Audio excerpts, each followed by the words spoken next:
orúkọ mi ní Igor Miranda láti ìlú Salvador, Brasil. Mo wà ní ọjà tó tóbi ní ìlú mi tí a máa mọ̀ sí Feira de São Joaquim.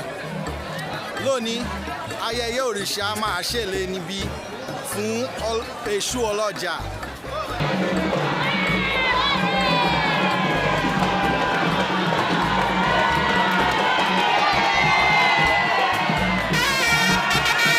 Ọmọ òrìṣà láti ilé àṣẹ káàkiri nílùú yín ń dé láti ṣe ayẹyẹ yìí máa fi hàn díẹ̀ fún yín.